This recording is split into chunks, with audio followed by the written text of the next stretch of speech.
How great would it be to get up close and personal with the beauty industry heroes we love and admire, and to ask them, how did you learn to do what you do? I'm Chris Baran, a hairstylist and educator for 40 plus years, and I'm inviting all our heroes to chat and share the secrets of their success.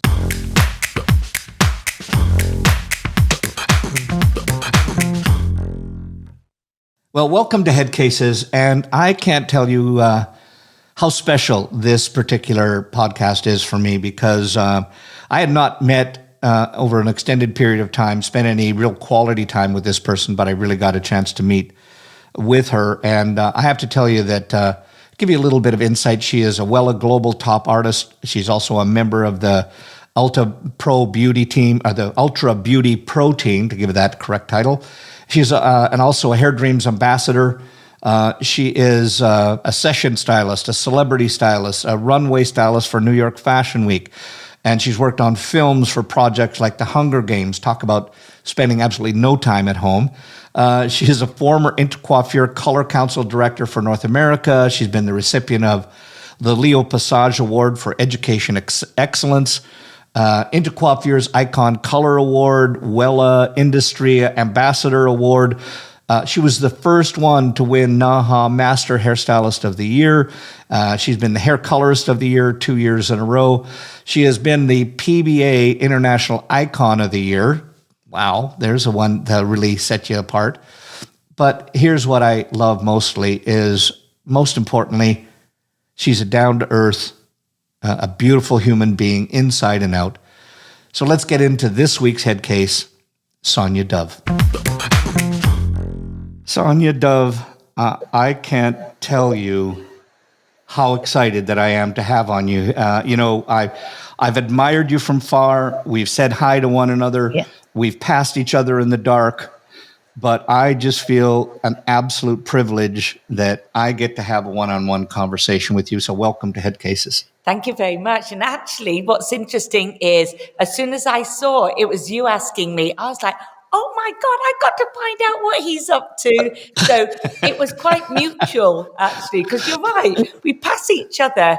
Actually, it's normally in kitchens, the back of kitchens, in hotels and things like that. So thank you for having me. Yeah. Well, you're joining us from San Miguel in Mexico, your second home. Yes. I just for everybody watching and listening right now, we were changing kind of I saw the swing around with her computer, and her home is absolutely stunning. So tell us just a little bit about what prompted the home in Mexico. Well, actually, it was about 11 years ago. Living in LA, I've been in LA for about 24 years. I've lived there, and previously in other parts of the States. We would always go, my boyfriend and I would always go to Palm Springs for the weekend, or San Diego or San Francisco. And he said to me, I know a place in Mexico that I'd really love to go back to. I went there to do a photo shoot 37 years ago, and it was with the supermodels. And he's a French photographer. He's from Paris, and he was shooting Linda Evangelista, Naomi Campbell, and Christy Turlington. I know we know who they are. Oh, yes. It was these three models, and it was in San Miguel. And he said he would love to go back because he wants to see how it had changed. My reaction was, oh, Mexico. Oh, I've been to Cancun and Cozumel in those big hotels. That's all you can eat. I'm sorry, I don't like Mexico. I don't really like margaritas or tacos. That was my answer. He said, Sonya, you've got to see this place. It's not your typical Mexico. So we came here on a weekend. Oh my gosh, it's like Spain and Italy had a baby. No way. It's so beautiful. It's colonial. It's a historic town. And I thought, oh, this is nice. Well, I came back twice a year for about 4 years. And then I thought to myself, this place can only increase in price. Of course. So I bought a little small holiday home. And that was it. Wow. That's amazing. And I just got gists of it there, but hopefully one day when I actually make an attempt. I have a hard time saying the word vacation. Oh. And for the people watching and listening right now, I will tell you, I always tell everybody, have vacations, take time off. But, unfortunately, I'm like you. I'm an A-type workaholic, and somehow I haven't got around to that. And I'm just happy that my wife haven't left me because of it. But that's another conversation. And honestly, being an A-type personality, I get it. The amount of advice I give to people that I don't do myself. Oh my gosh. Yeah. Crazy. Yeah. No, I'm with you on this one. Sonya, I'm going to bring up something. Yeah. Oh, here it comes. What is it? No, I was listening. I always call it stalking, but it's called research if you're doing a podcast. Okay. But I was listening to you and Pat Cameron, yeah. who I want to get on here one day. You have to put in a good word for me. I will. But you were talking about. And it might be jumping kind of around here because you were talking about when you were going to school, you had a side hustle, and you said you lived on a farm and you had worked on a farm in Devonshire. Yeah, in Devonshire, in England. Yeah, it was my side job. Yeah. And what did you do? Well, let's take it back to the A-type personality. So, what happened? This is a long answer to your question. That's okay. It was a long question. Yes, it was. But I'm the eldest of 4 siblings. Our parents sent us to the best school in England, so we would grow up proper children. Mm-hmm. Now, that was a long, long, long time ago. So we all went to school, and unfortunately, my parents asked us to do all of the, it was called O-levels, English, maths, geography, history, science, the basics. Well, the eldest daughter, me, failed at everything, completely failed. So my parents said to me, you're going to be nothing. You're going to go nowhere. You know, when your parents tell you to almost tell you off, but they want to do good. They're not meaning it maliciously. They're really not. So they told me that you're going to work in CVS all your life, blah, blah, blah. And my siblings passed with everything. Well, from that point onwards of leaving school, they said, we're not going to buy a car for you. We're not going to help you with anything because you failed at school. Well, what does Sonya do? Sonya takes on as many jobs as she can. So during the week, I was apprenticing in a hair salon. And then on Sundays, I would milk cows because that's where I lived in England. Devonshire's all cows. Yeah. We have Devonshire clotted cream, and we have a fantastic cider called Scrumpy. So I would pick apples for the Scrumpy and milk cows. So that was my thing because my parents were not going to pay for a car for me, but they paid for my siblings. And ironically, Chris, guess what's happened now? I'm 62 years old. Yeah. Now, my siblings look up to me as like I'm everything because they never did anything with their degrees and everything. Yeah. Because it was just pure pressure. And I get on really well with my siblings. But yes, that's what you heard me say to Patrick. And Patrick knows Devon because he lived in England for many, many years. Yeah. Yeah. Well, the reason why I brought up that story is because Patrick said that he had milk cows too, but he was milked them with the electric variety. And you had mentioned that you did it the old-fashioned way, yes. And so that's why I didn't live on a farm, but I was, my mom, single mom, she raised me. Wow. And I would always in the summertime go out and live with my cousins on the farm. And so I had to learn how to milk cows. And so we already do, because the funny, for everybody listening out there, they're wondering what the hell and where the hell is this going? I just remember funny stories that once I learned, because it's a knack to milk the cow. Yep. But once I learned where I had the most fun was we had barn cats, and you used to take when you could go in the pail and collect milk. the cats would come around, and you would feed the cat by, squirting the milk at the cats, and they had all these little kittens that were all just white all over their face. So I just thought, anecdotally, we share some things as well. We do it. And it's good, Chris, it's good for people to see that how we started. We get asked that question. I know you get asked that question, how you started, because it was not handed to us on a plate. No, That's for no. sure. And there's nothing wrong if it is handed to you on a plate. It just, you have a different base, a different base of your career, personally. Yeah. Yeah, that's why I take it off to anybody who had to work their tuchus off to get where they have the home they have. And like you have, you've got your extra home that you have in that you worked damned hard to get all of that, and you deserve it all. And that's what anybody that's listening to hear these stories about it, please understand the reason why we talk about it is that if I always say it, if Mary Baran's boy, Chris, can do it, and I'm sure that Sonya Dove can do it, so can you. It's just that stick-to-itness that you have to have. 100%. Never give up. Never give in.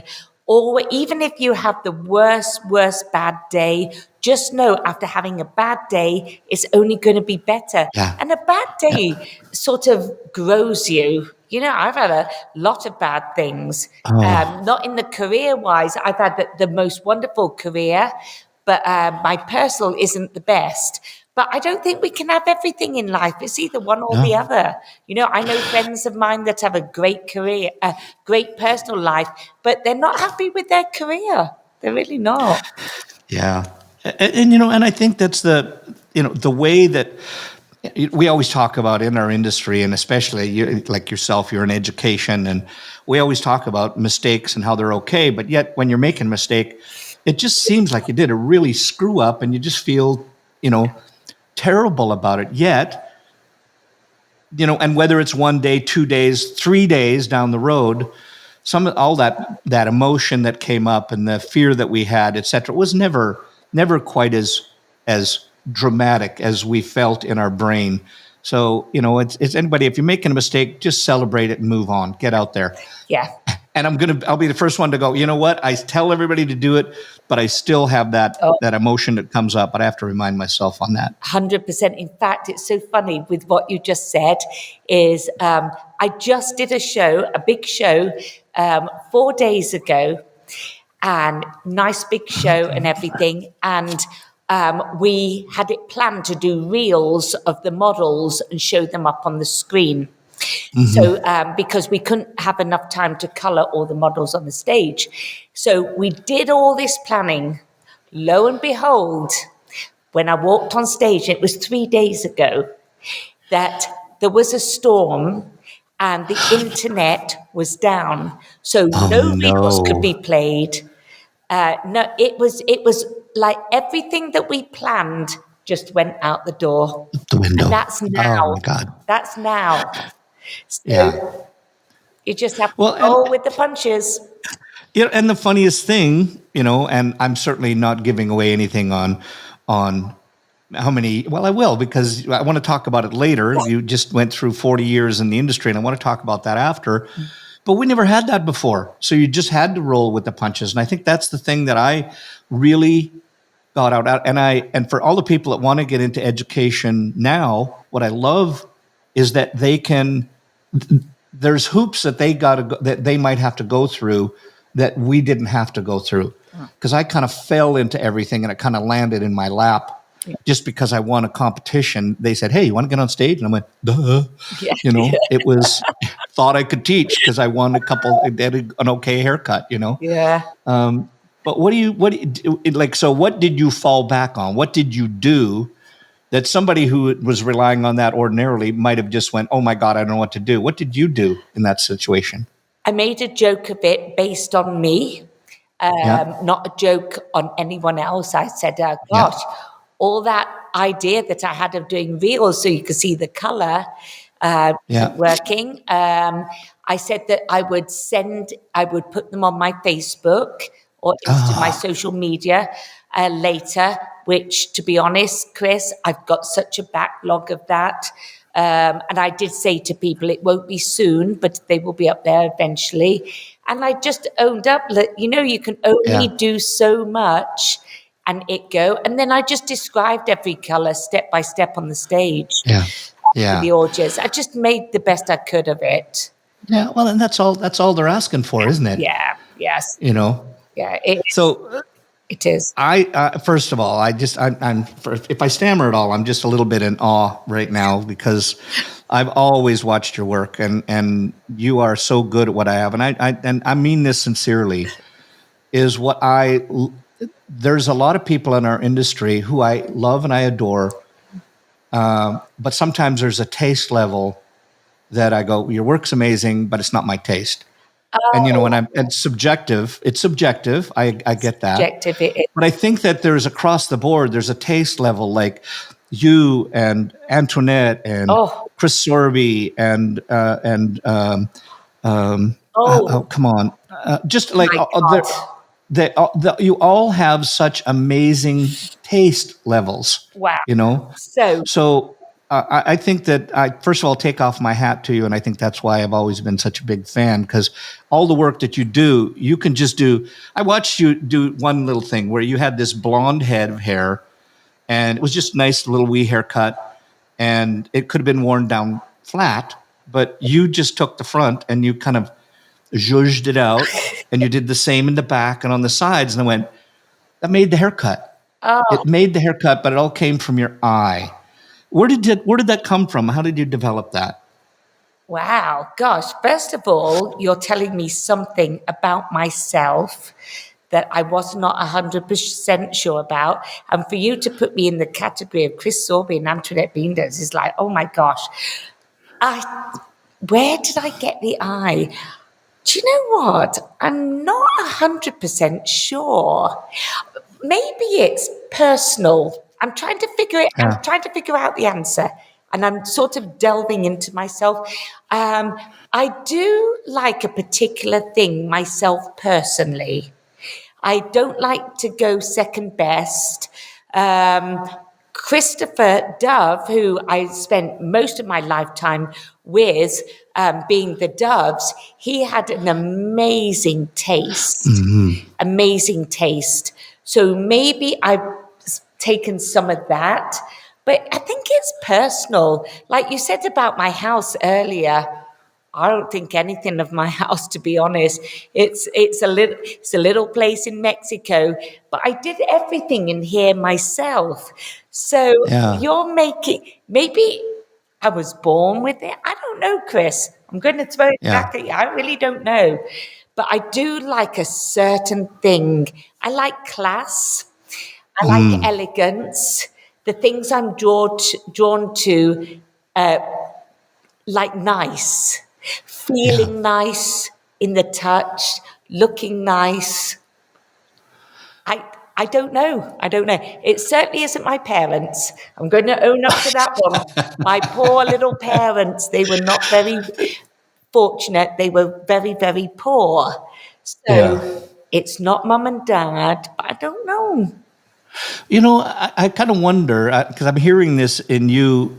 The beautiful thing that I love about doing this podcast is I get to meet people that I know very well, and I get to meet people that I know of, and we get to have these conversations. And the one thing that I find that we all have in common is we're all afraid that we're going to get found out one day. That, and I get this. I mean this in the most lighthearted way. Right. Whether you call it imposter syndrome or we're such A-types that we question our work and everybody else says they love it, and yet that we question ourselves. And I wonder if it's that. Maybe it is that, because honestly, I have the lowest self-esteem on this planet. Like, how I can be on a stage and love being on a stage and talking with people, I have no idea with the low self-esteem I have. But I'm passionate about what I do, and I love to help others. And I feel if I'm open and vulnerable to the real me, it's going to help most of the people out there that think they're not good enough, because I struggle with I'm not good enough still now all the Yeah. time, Yeah. like 4 days ago. Yeah. Yeah. Here's something that one of my teachers shared with me and said, when you say things like that, I'm not good enough, if you just add on the little tag at the end and you just say until now, Oh, then wow. it starts to recycle your brain, because we always say the brain's not, it doesn't know negative or positive. Yeah. So if you say, like if I'm not good enough, and your brain hears that, or you say that I don't like my work, and then your brain will always say, well, you don't like your work, therefore it's not any good. But if you Yes. can say until now, Yes. and then your brain will have a switch. I'm not a psychologist. I Nope. don't know how that is, I but get, I get what you're talking about, because something I've always believed in, and I actually do it in my teaching, is I tell people not to sort of come from here, to think from here. And yeah, from I'm your a heart. massive person on trying to listen to my gut instinct. I don't know if that's the Yes. right thing, or my heart, my gut instinct, or my heart. I try to listen to that more than my brain, because actually Sonia's brain only constantly says I'm not good enough. So I try to Yeah. switch it, rather than telling their, hey, you know what? I'm actually not as bad as you're telling me. So Yeah. it's a bit like that. Yeah, no, and I think people can relate. I think everybody relates to that, because I think part of it's the way we've raised in our society. Yeah. We've always been. I was listening to an article just the other day where in there they just said, we're raised in this society where you're always striving to be better, Yeah. rather than, and the person was just saying, look, if you just work at being ordinary, and you don't have to worry about all of the stress of trying to be better than somebody else, because then it becomes about you and not about them. Yeah, 100%. And also, who sets the parameters of the goal of being better? Who, is Yeah, it the Bible? Is it what it like? Who sets that? No one does. yeah, The no, definition of being better than what? Do you know what I yeah. mean? I challenge that. As you can see, I was a brat at school. Who are you? Oh, tell me more. Oh no, but I challenge. Oh, That. good. It's like, yeah, and I was at school. I left with all those failures because I hated every moment at school. School for me didn't Yeah, fit into learning something for what I want to do, because I didn't know what I wanted to do. So right. when I was at school, everyone's learning all the subjects for knowing what they wanted to do. I had no clue, no clue. Yeah. So I didn't really jive at school, and I was expelled a few times. It didn't Uh, help. I'm very rebellious, actually. what? Well, I want to find out that just 1 minute. So don't. I want you Okay. to think about what. I want to hear what you were rebelling about. Okay. But another thing we share in common is I didn't, I was okay in school, but I was one of the guys that if I got a C, then my mom was really happy. I did some things well, but most of the things, if I got a C, then mom was really happy. Oh, So I didn't like school that much either, because the teachers made me feel stupid. yes. And I think that's the difference in what we do and when we educate now, is we're not about making people feel stupid. It's about helping to grow people. Oh, Okay. 100%. 100%. Yeah, because you see, really, when you think about educating, you're trying to teach a craft, but that part is minimal compared to you're trying to make people sort of enjoy the presentation, come away with something. You're trying to grow their personality Yeah. up Yeah. from a Yeah. stage, which isn't easy. That's why I like hands-on. I like look and Yeah. learns. I like smaller groups where I can get to know the people and Yeah. hug them and just be there for them. So Yeah, well, that's where the one-on-one stuff can happen, where you find out what each person's issue is, right? Where with Chris has a problem with doing X, Y, Z with a particular color technique. you can help me analyze that when you're standing beside me, but you can't necessarily do it when there's a stage of, 100%. 500, 2,000, 3,000 people in the room. Yeah, 100%. Yeah, Yeah. no, you're right. You're right. And also, it's a very funny question. Can I ask you what birth sign you are? I'm Cappy. I'm you're Capricorn, December 26th. Okay. Oh, I know some Capricorn. Yeah, because you're very grounded. You seem very grounded to me. I might have, but yes, I'm a Taurus, so I'm very 2 feet on the ground. Very like for me to do something, I have to have the basic knowledge, the steps first to do something.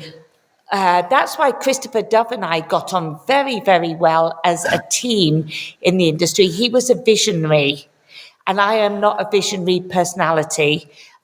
I don't visualize. I start with the small steps and I get to the visionary. And Christopher Yeah. needed to be a visionary, but he didn't know how to start that. So that's why I asked you, because you seem very earthy to me. Yeah. No, yeah, thank you. I think everything, what I love is I have to know why. And the why is super important for me. Same here. And if I don't know the why, then I drift off. But, I think like I've always been good at something that was had to do with anything art-wise. I'm not a good artist. I'd like to draw, but I can't draw well. I struggled in hair. It took me a long time to become good at it, and I thank Sassoons and all the other teachers that I had for the cutting part that came along with that.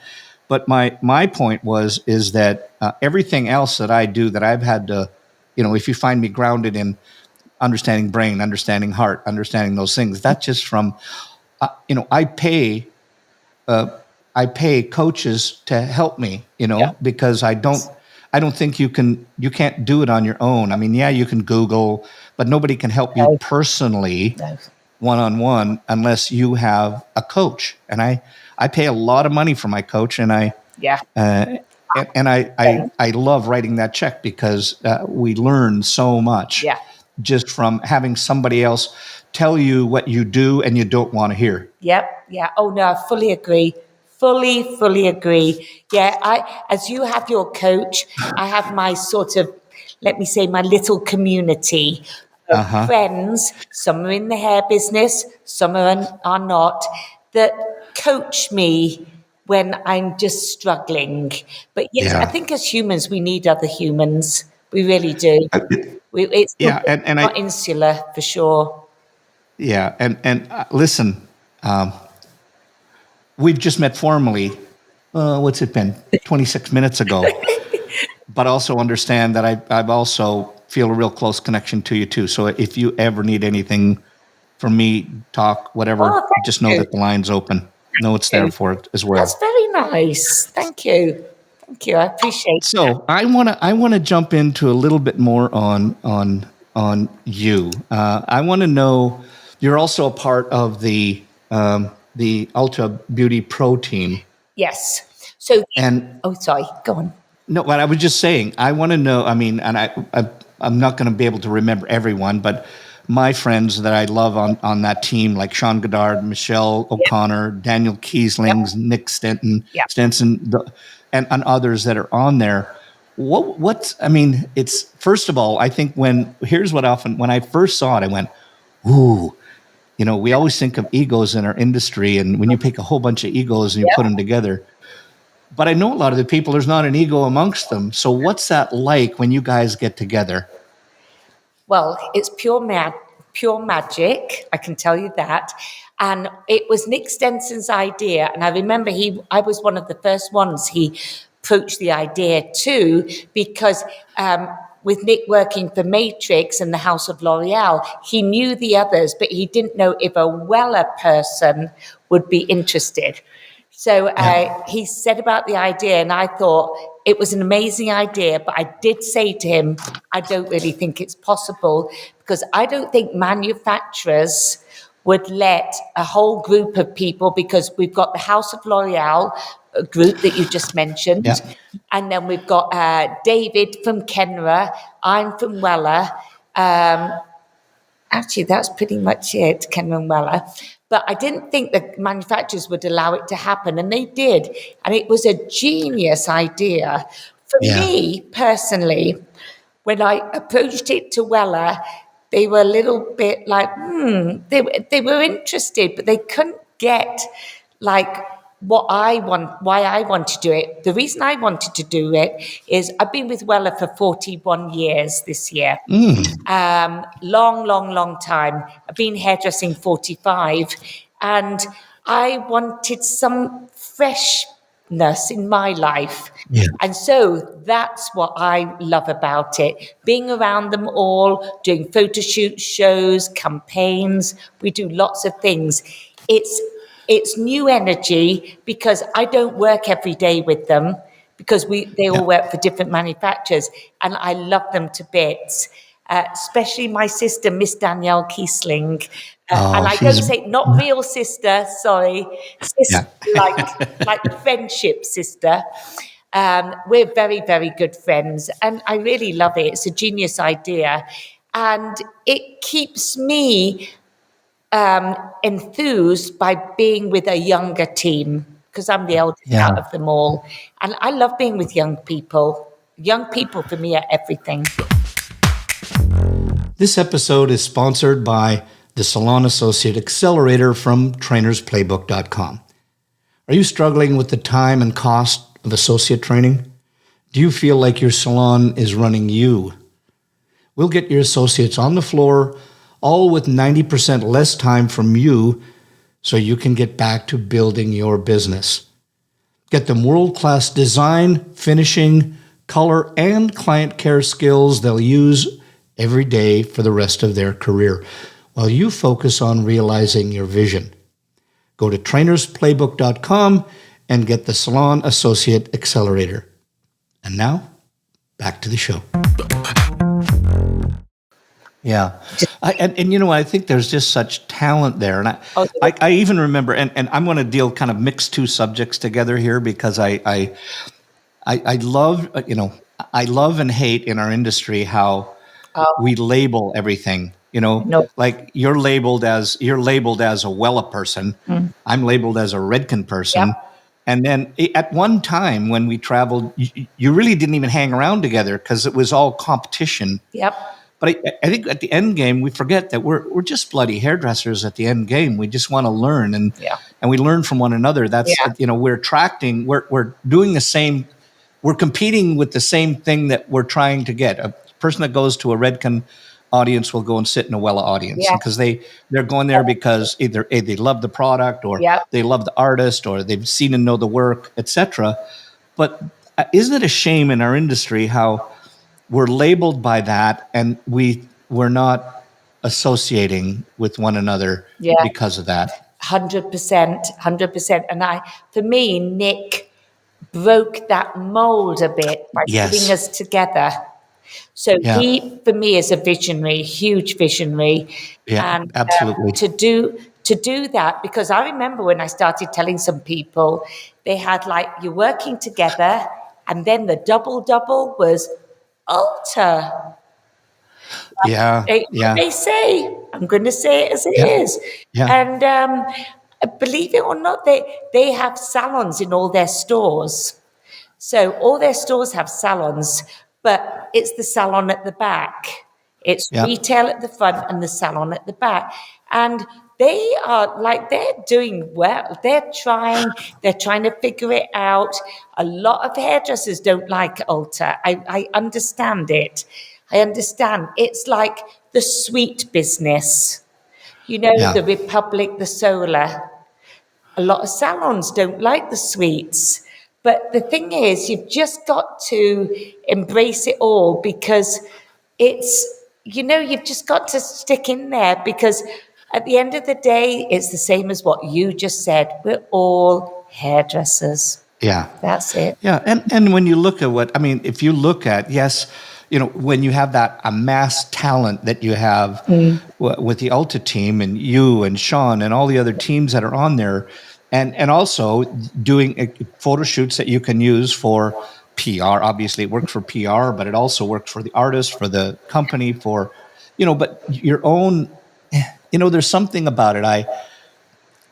I got involved with competition work like 100 years ago, and the and you get a bug in it, Yeah. and I don't know what it is. If it's the validation, maybe that's because you and I have this imposter syndrome, and when we figure if we can win a bloody award, at least if in our own brains, if nobody else's, Yep. we'll think that we're worthy of something. But I want to go back. You said that because you really were the instigator. Your award really was either awarded first, or you were the impetus that started the Of the master awards for NAHA. Yeah, it was the first year they'd held the Yeah. Master. And Christopher and I entered it, not even thinking we would get anywhere. And then we made it to the final, and it was it was the first time I'd been to the NAHAs, and we made it to the final, and it was a very grand, very lovely. Yeah, they had that times just for everybody. They had Oh. you had a dinner. Everybody, but you'd sit at your table with your group, and it was. I love that grandiose kind of feel they had at the It time. really was, wasn't it, Chris? Because it was just like going to the Oscars. It was the Yes. same as the Oscars. You go down the red carpet, you sit at your table. It was very, very fabulous. And we didn't think we were going to win. And I was actually in the ladies' restroom when they said about my award, and someone ran in and got me. I'd never thought in a million years, and it was really, really amazing. The other people's work was amazing as well, but competitions, and I realized that you do lots. Your strength is your competitions. That's how you started. Actually, I started in competition work. So I don't. Oh, really? Yeah, not a lot of people know that. Christopher and I, we entered all the competitions that could be had in England, and we won a lot. It was in a local newspaper, and Wella got in touch with us to see if we would be interested. Little hairdressers from Devonshire, Yeah. milking cows, remember? If we would go Yeah. to the big city, London, to teach a class on competition work. Wow. And that's how I started my career. So I'm a massive competition person.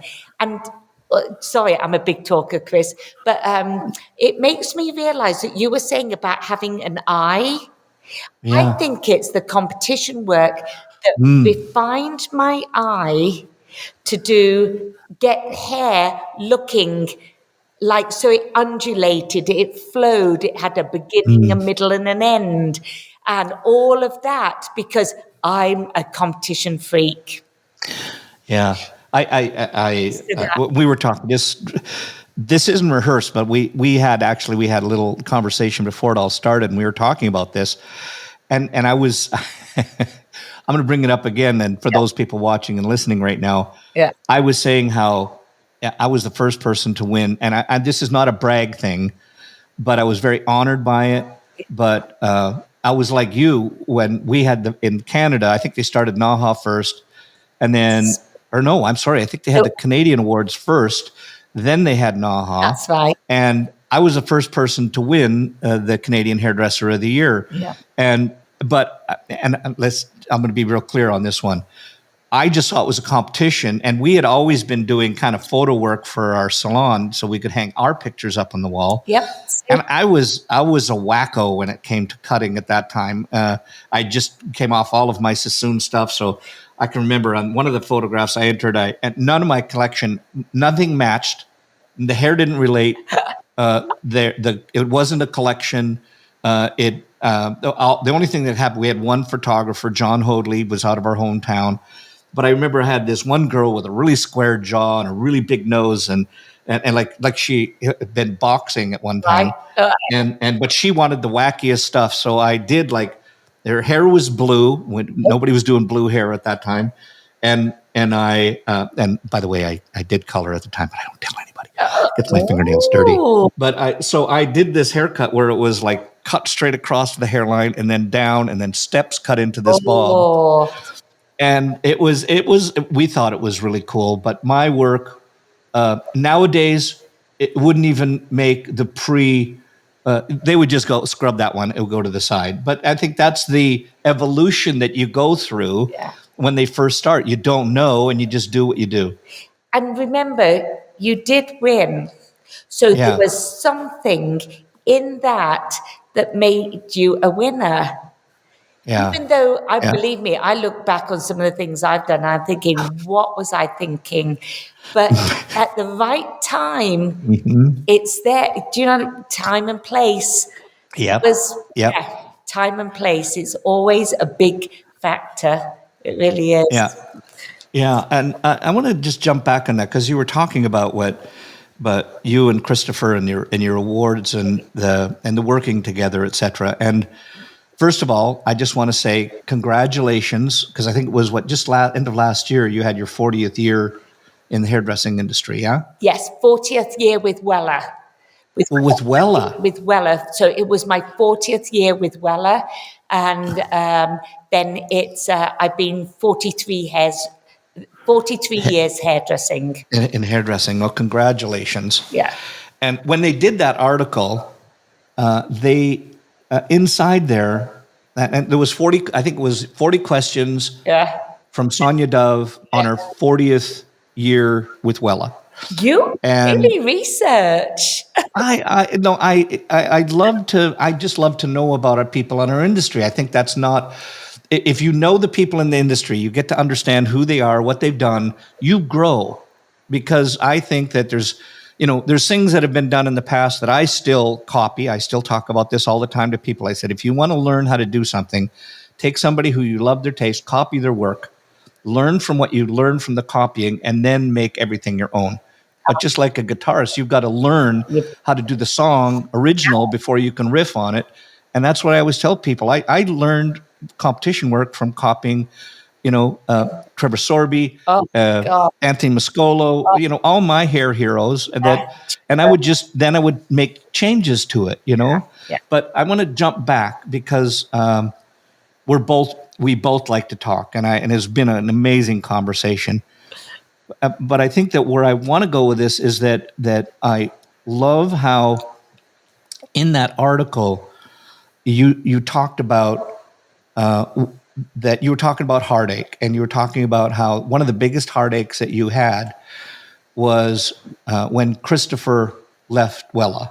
Oh, and you yes. And I loved in there how you just opened up about what that meant when somebody left and where you were at. So do you mind talking to that? Yes. It was when someone asked me that question. What was your biggest heartache? It was definitely that because I met Christopher when I was 15 and he was 16 at school. Our brothers were best friends at school. That's how we met. And then I was with him for, I can't even remember. He only left Wella, I can't even remember how many years ago, but we were together a good amount of time, a good amount of time. So when he decided to leave, imagine I'd been with him all this time. He's the visionary and I'm the more down-to-earth person that can make the vision happen. Yep. And when he left, I literally was like, what am I going to do? I didn't even think in my head, there was not a brain cell in my head or heart that thought to stay in the industry, because if Christopher's leaving Wella and he's not going to do much to do with hair, which I didn't know if he was going to do hair or not, I didn't want to. And then Wella got hold of me and they said, you must be mad thinking you're not going to be in the industry. We will support you in every way.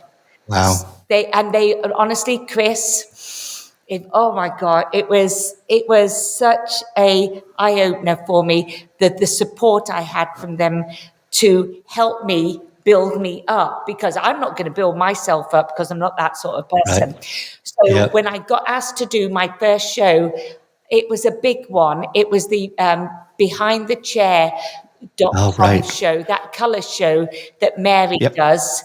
And it was, she asked me to do it, be main stage as Sonya Dove. Of course, my answer's no. And she asked again, and it's no, no, no. Then she was smart. She went to Wella and asked Wella to support me. And Wella was saying, we are. And it was still no's. Anyway, I did it. I did the show. I put everything into it. But what was interesting, the audience, you could not hear a pin drop in the audience because they were all there. I had all of the people from every manufacturer wondering what's she going to be like without him. Right. I put everything into it, and it went well. It went well. But Well, I heard you got a standing ovation. So, it went really well. And yeah. it was from that point, you see, as you have a coach, I have my support group. I have some people in Wella that support me. See, because they can see I can do it better than I can see myself that I can do it. Yeah. So, give them a shout out. Who? oh, there's a lady called Carol Potat in Wella. Yeah. She's head of education. She was someone, and the CEO at that time, because it was, if I was to do it well, I needed money. I Right. wanted to do it on a dime, and Yeah. they supported me with the money. It was the financial support to say, Sonya, whatever you want, we'll support you financially. Within reason, obviously. Yeah, yeah. And that, Yeah, the helicopter was out of the equation, right? They weren't paying for the helicopter. They wouldn't fly me in. I asked for a private jet with the models, things like that. No, Yeah. but Yeah. it was the clothes, it was the music, it was the production that I wanted to do. And I tell you what, Yeah. it was such a game changer in my life, that show. And it made me stay in the industry. It truly did. Good. Truly did. Well, it would have been a huge loss if you wouldn't have. So, and I'm sure you know that now. I see that now, but I couldn't see it at the time. I couldn't see the trees for the forest, honey. Yeah. Well, I think that's at that time, when we have those, and we talked about it earlier, when you have a down moment, you didn't feel right.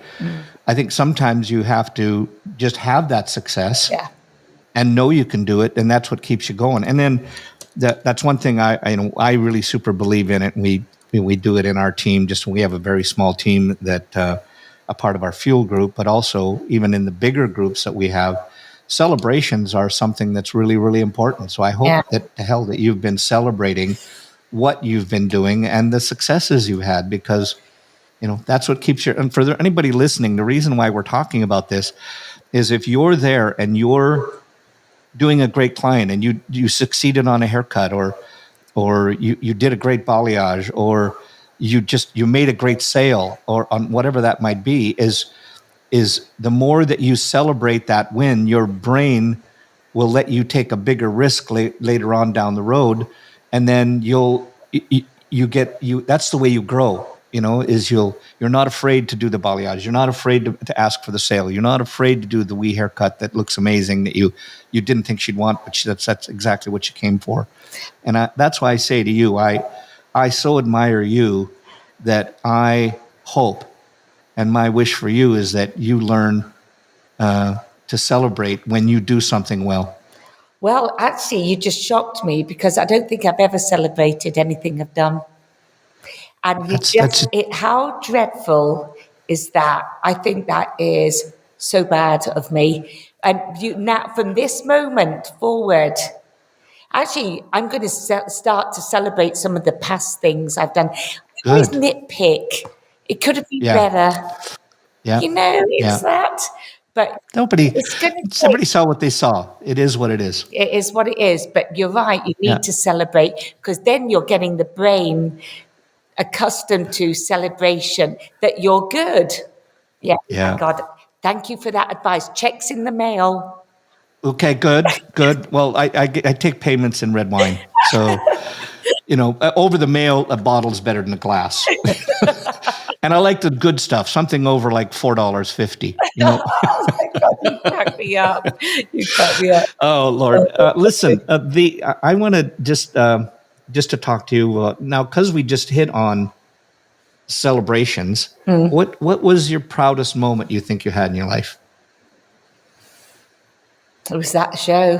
It was that show. Oh, It was that show, New Orleans, behind the chair, Sonya Dove on her own.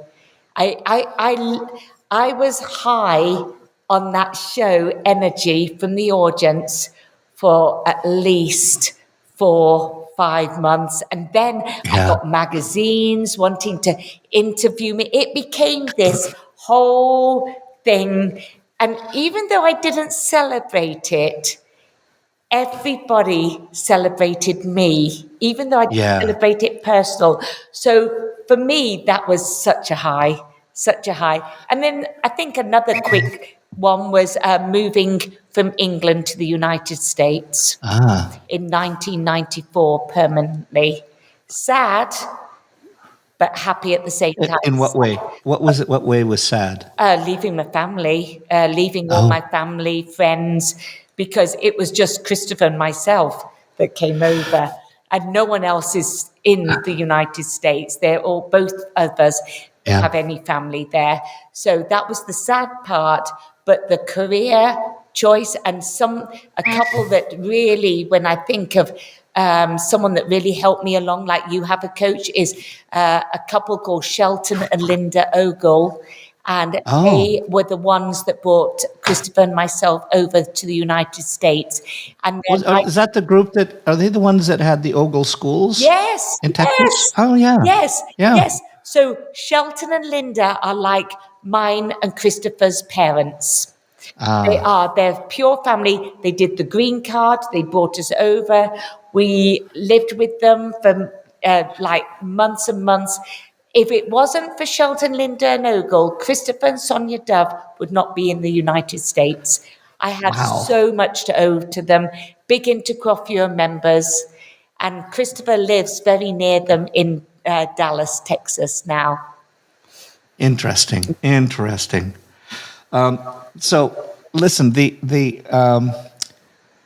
we're at that kind of time right now where I kind of that rapid fire, and you just given me an idea. I would love one time. I'd love to do a podcast and have say you and Candy Shaw and maybe one or other because I know that you guys are best mates. Yeah, Oh, soul sisters. yeah, and I love that lady. My God. But it would be really a cool one to do kind of and guys maybe if you're listening and you're writing in if you'd like to I know I'd get overpowered but if I could get like say maybe even you and Candy and we can figure I'm sure we can figure somebody else that'll fit in there really well and just have a talk about women in the industry and etc and the empowerment that we could help people with That's amazing. That's amazing because,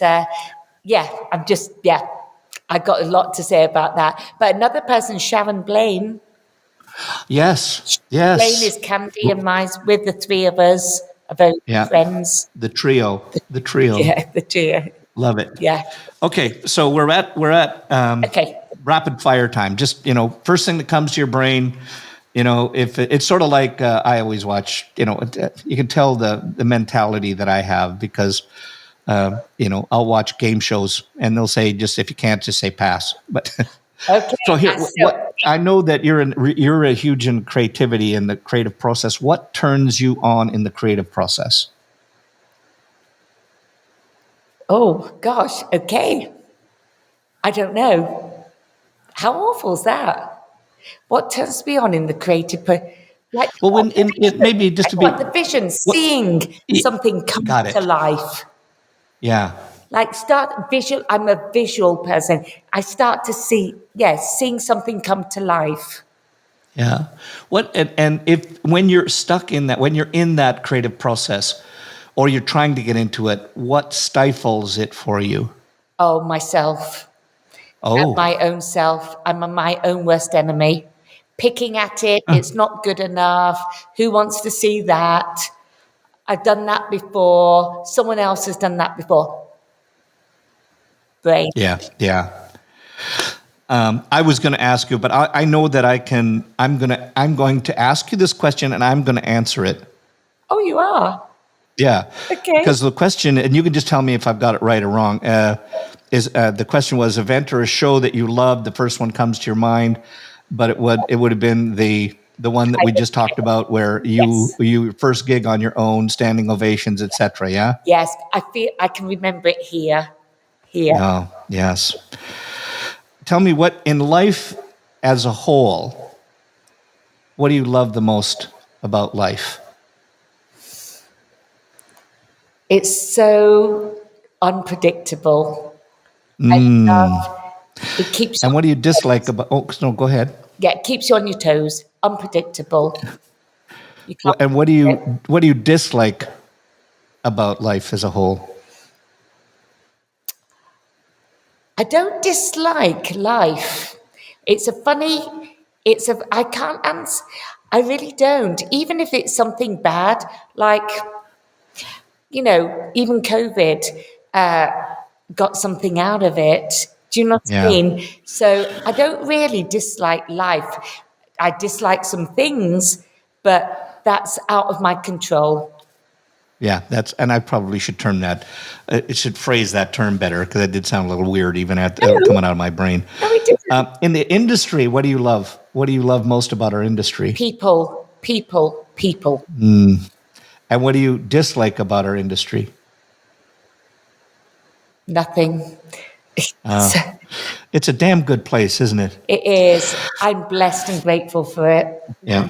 Yep. And I'm just going to jump back to this now, knowing of where you are, who you are, what you've done. At the very beginning of our podcast, you mentioned about your parents saying you failed, you're not going to amount to anything, you're going to be working at whatever Yeah. chemist. What do they feel like? How do they feel toward, what's it like now? Oh gosh. They must be super proud. Oh, super, super proud. So they're both not alive, but what happened? Oh, I'm sorry. No, what happened is they actually said to me separately, Mum and Dad, that you know what, you did well. You did well. We're so Yeah. proud of you. Yeah, I'm glad. Acknowledgement. Yeah, yeah, and I'm glad they had that time to say that to Yeah. you. A living person that you admire the most.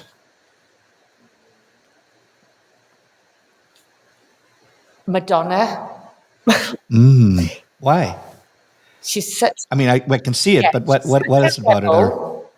So I didn't yeah, know if it was hair industry or not, but no, she's no, such a rebel, and she stuck to her thing, and she's 65 doing this tour every yeah, night, and she just kills it. It's yeah, incredible, the stage production, the everything. And also, she's like a chameleon. I love the fact that she yeah, changed, and I love doing that myself, yeah, just changing. yeah, yeah. And I loved how they were just talking about in the news the other day how she did a show in Rio de Janeiro for free, and there was 1 million people there. Yeah. I went, oh my God, that's Yeah, I saw it. a person that you wish and it could be more than one, a person or persons that you wish you could meet, living or dead. Oh, Princess Diana, Oof. 100%. Mother Teresa, dead unfortunately. I know this person and I know him fairly well, but I would love to meet him now again, is Trevor Sorby. I'm a Trevor Oh, Sorby freak, and he did so much for Christopher and myself. and all of us. I mean, I'm not sure. Yeah. It might have been personal, but I mean, he's one of the people that He I is. looked up to, and I always give great kudos because I am where I am because of him and how he inspired all of us. Incredible. Something that people don't know about you. I'm a burner, which means I go to Burning Man every year.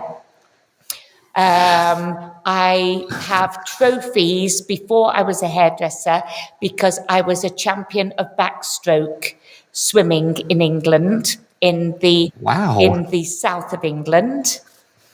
And I can dance anyone under the table. I'm a Wow. fist pumper. I'm a house music person.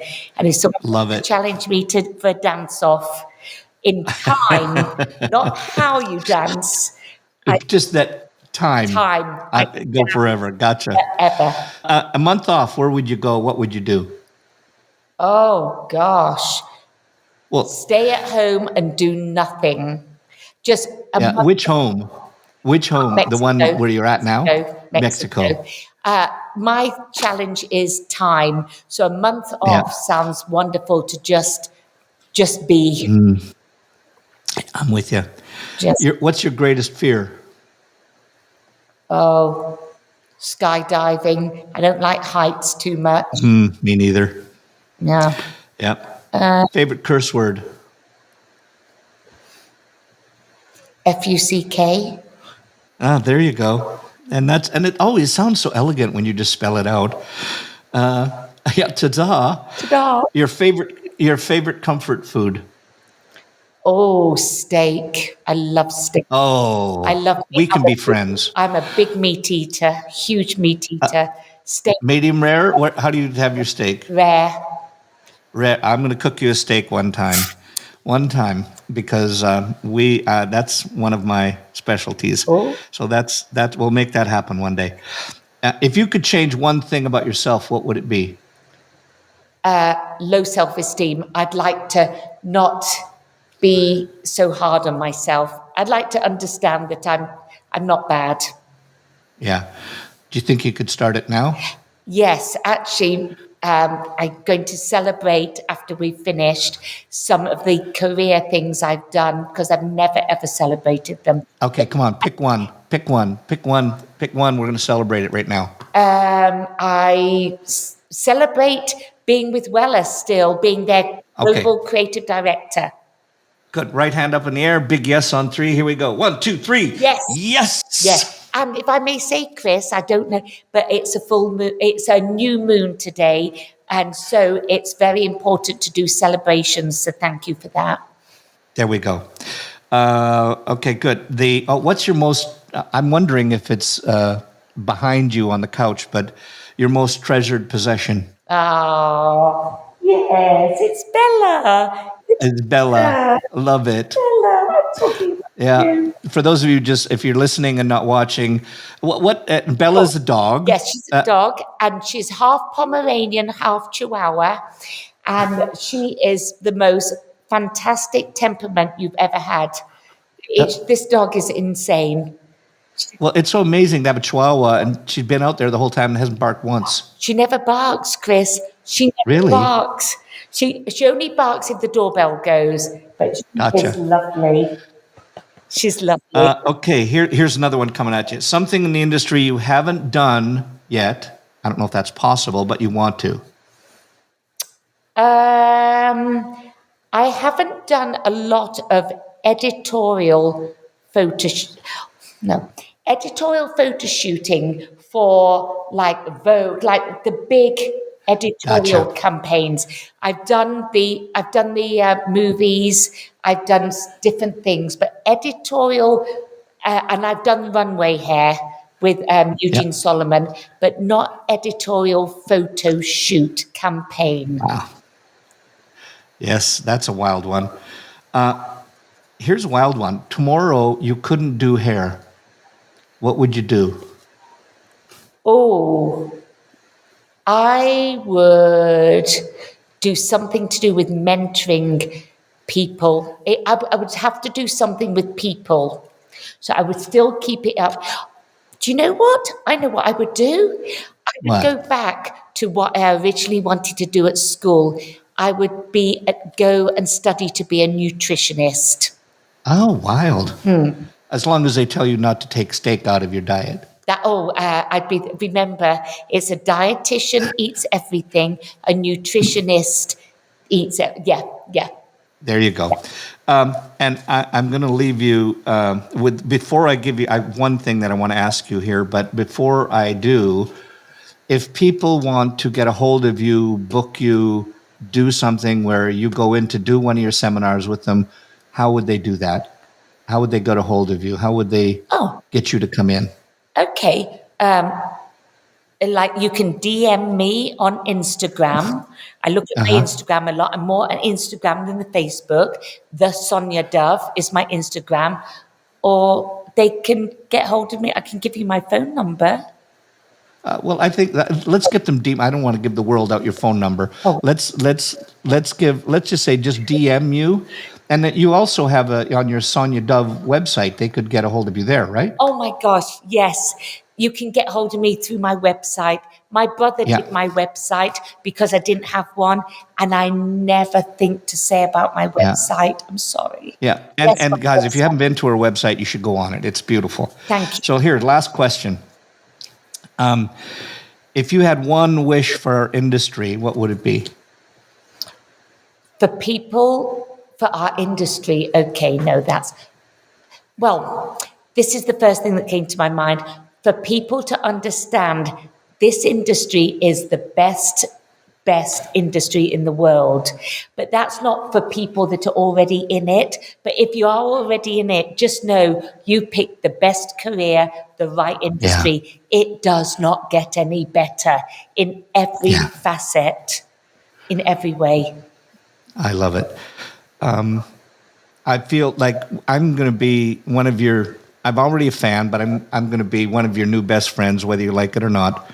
But I just want to say, Sonya, it has been just an absolutely true honor and pleasure having to spend an hour of time with you, and I just want to thank you for giving that up of your life so that the people watching, listening can learn from you. Thank you. Thank you. Seriously. It's more my pleasure than yours. Seriously. Oh, Yeah. you're too kind. So listen, first of all, for all those people that if you're listening and watching right now, I just want to say, if you like what you heard, and because I know that I love this one with Sonya, but if you want more, we would just ask you, just show us some love. If you want to give us go to the reviews and give us a 5-star on there, it would be great on whichever show platform that you've been watching this on. And I'm Chris Baran, and it's been a pleasure having you all on Headcases. Thank you.